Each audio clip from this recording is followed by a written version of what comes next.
Welcome to our deep dive today. We're going to be tackling excerpts from this speech called Faith for the Future. Okay. And I got to say, I'm already kind of hooked by how the speaker, how they bring in pop culture. Oh, yeah. Yeah, to talk about, they bring up 1984, Right. Space 1999, all those sci-fi takes on what the future could be. It's a really smart way to kind of draw you in, because those stories, even though they're fictional, they tap into something that we all, I think, kind of worry about. Right. Like, how do we face a future that feels so uncertain? Exactly. Yeah. And then, even more personally, Yeah. how do we know we're even making the right choices for that future? Yeah, and the speaker actually, they use those references, those pop culture things, Uh-huh. to lead right into that question, I love that. Mm-hmm. that question of how do I know what's right for my future? Yeah, and I think so many of us can relate to that, right? Absolutely. Like feeling that pull between what we want and then, is this the right way to go? Yeah, and then they go on to suggest that maybe the answer Yeah. isn't even about us figuring it all out on our own. Yeah. Right. But trusting in something, in a plan that's bigger than us, Oh, wow. like a divine plan. That's a pretty bold idea, It is. to just surrender that control, especially when the future feels so unknown. Exactly, and they go on, the speech goes on to actually address this head on. Okay. By talking about something we often let hold us back, past failures, Yeah. and they don't just kind of gloss over it either. They actually dive into these stories of people like Walt Disney, Oh, wow. Okay. who, and this is crazy, he was actually fired from a newspaper job No way.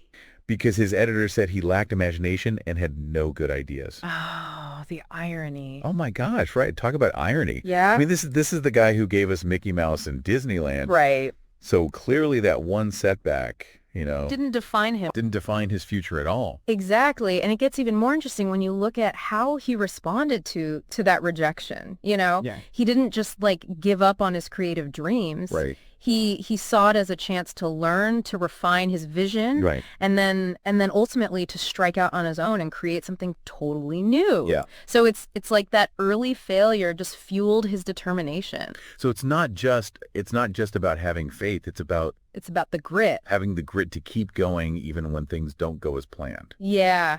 And the speaker ties this right back to faith, Okay. by saying that shifting our focus away from those past disappointments and towards God's plan for our future, Yeah. that's a key step in cultivating that true faith. Oh, that's good. And they actually use this really powerful analogy Okay. from Exodus, comparing it to the Israelites' journey through the desert. Okay. After escaping Egypt, they had been freed from slavery. Right. Just imagine that, but they kept looking back, longing for that familiarity of what they had known.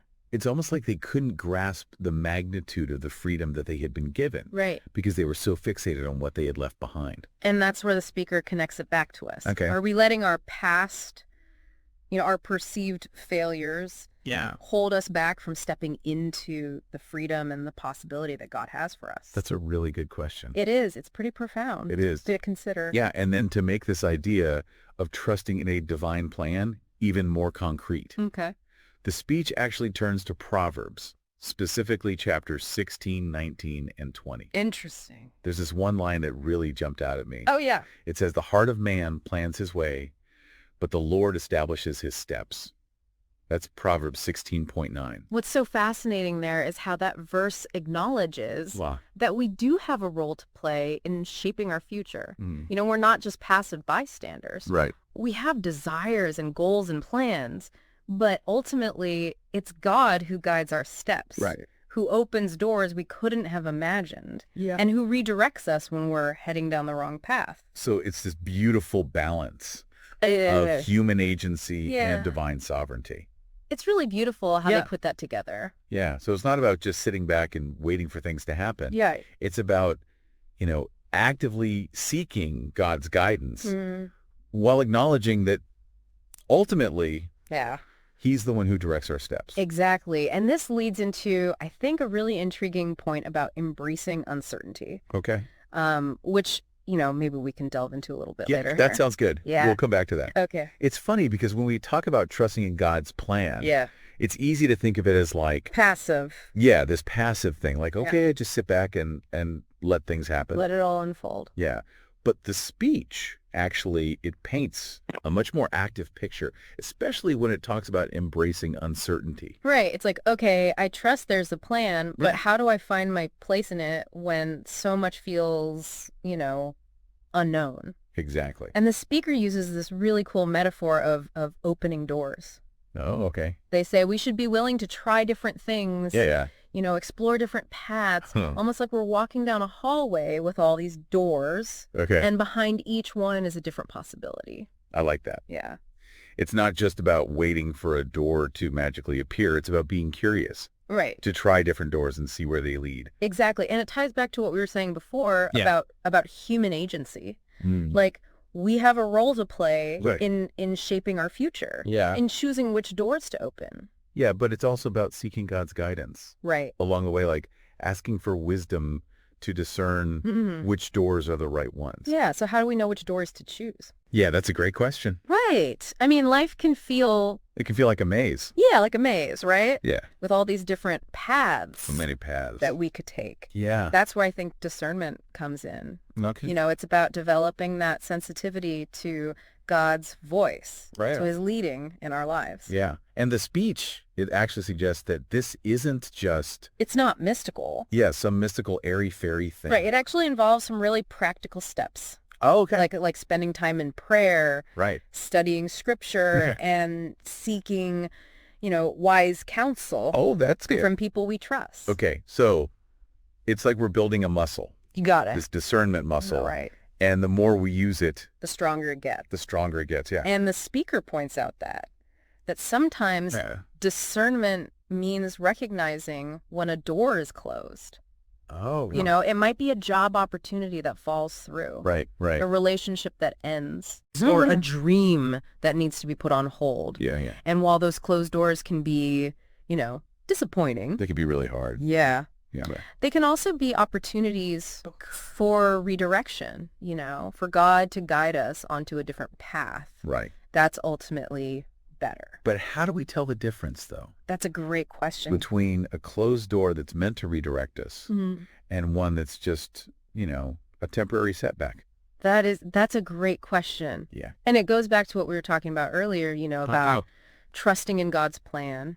Mm. Even when we don't fully understand why things are happening, Right. even when we face those disappointments, those setbacks, Yeah. we can trust that God is working Yeah. all things together Hmm. for our good. But that's easier said than done, Oh, for sure. Right. Especially when we're, especially when you're in the middle of it. in the middle of it. Yeah. It's hard to see that bigger picture. It can be hard to see the forest for the trees. Absolutely. And the speech, it acknowledges that, Right. Like, it doesn't sugarcoat the reality that life can be tough, Right. but it also Yeah. offers this powerful reminder that we're not alone Right. in those tough times. Yeah. It emphasizes that God is with us every step of the way, Yeah. offering comfort, strength, guidance. Mm. It makes me think of that verse from Jeremiah. Oh, yeah. Yeah, Jeremiah 29, where God says, "For I know the plans I have for you, plans to prosper you and not to harm you, plans to give you hope and a future." Powerful. So powerful, especially when things feel uncertain. It really is. And it speaks to this idea that even when we can't see the whole picture, even when our own plans kind of fall apart, Yeah. we can trust that God has a bigger, better plan for us, a plan that's rooted in love and purpose, and ultimately Yeah. a future filled with hope. So it's not just about having faith in a vague, undefined future. Yeah. It's about having faith.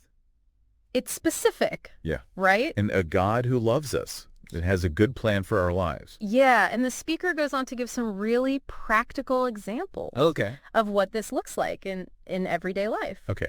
I like that. Yeah, I think, maybe we could explore some of those a Yeah. little bit later. That sounds good. Yeah. All right. So I'm really curious to hear about those like real life examples Yeah. of how people have actually put these principles, Mm-hmm. into practice. Because it's one thing to talk about trusting God's plan, Yeah. but It's another to live it. it's another to actually do it. Yeah. Yeah. Yeah. And the speech actually acknowledges that. Like, Look. it says, look, faith isn't about ignoring the hard stuff. Right. It's about choosing to trust God even when things are tough. So it's not about pretending like everything's perfect No. or that we'll never face, Hardship? hardships. Yeah. Exactly. In fact, the speaker uses this really powerful metaphor Yeah. of the overman of the storm. Okay. They talk about how when we're in the middle of a storm, Yeah. it's easy to get caught up in the chaos and the fear. Right. But if we shift our focus, if we look beyond the storm Yeah. to the one who's in control, to the overman Okay. who calms the waves, Right. then we can find peace and strength Even in the middle of it. right there in the middle of the chaos. It reminds me of that verse from Romans. Oh, yeah. Yeah, Romans 8:28 that says, and we know that in all things God works for the good of those who love him, Right. who've been called according to his purpose. It's powerful, right? So powerful. Yeah, even when things are hard, even when we don't understand, Yeah. we can trust that God is working it all out. Yeah, for our good. And one of the ways we can practically live this out, I think. Okay, yeah, how do we do that? Well, the speaker talks about this. Okay. The importance of community. Okay. Having those people in our lives who encourage us, who pray for us, who remind us of God's truth Right. when we're tempted to doubt. That's so true because I think about those times Yeah. when I've, faced a setback or a disappointment. Mm-hmm.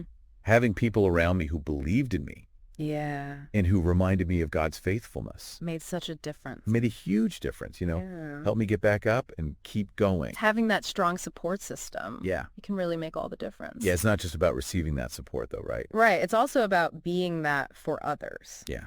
And the speaker encourages us to find ways to serve others, Uh-huh. to use our gifts and talents Yeah. to make a difference in the world. I love that because it takes the focus off of, Yeah.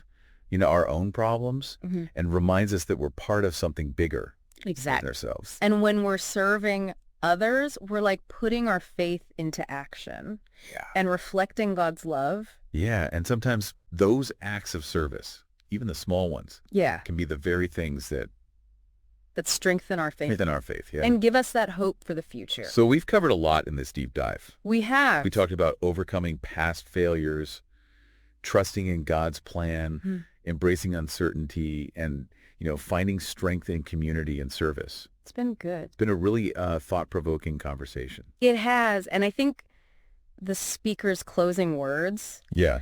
really kind of capture Okay. the essence of what we've been talking about. Okay. Remember how they ended with just that phrase? Yeah. Welcome aboard. Yeah, it's almost like an invitation It is to join this adventure to come along of faith. Yeah, to step into the unknown, knowing that God is with us. every step of the way. Yeah. And the beauty is that It's open to everyone. it's open to everyone. Yeah, no matter where you are on your journey, Yeah. it's just an invitation to let go of that fear, Mm. embrace the hope, Yeah. and to trust Yeah. that God has a plan. And that his plan is good, Is good. even when we can't see it. Yeah. So as we wrap up this deep dive, Yeah. I want to encourage you, Yes. think about what it means for you to come aboard Yeah. this journey of faith. Yeah. What doors are you willing to explore? What steps can you take, even today? Yeah, to cultivate that deeper sense of trust Yeah. in God's plan for your future. And remember, you don't have to have it all figured out. Just take that first step. Yeah. Trust that God will guide you. That's a great note to end on. Thanks for joining us on this deep dive into faith for the future. It's been great.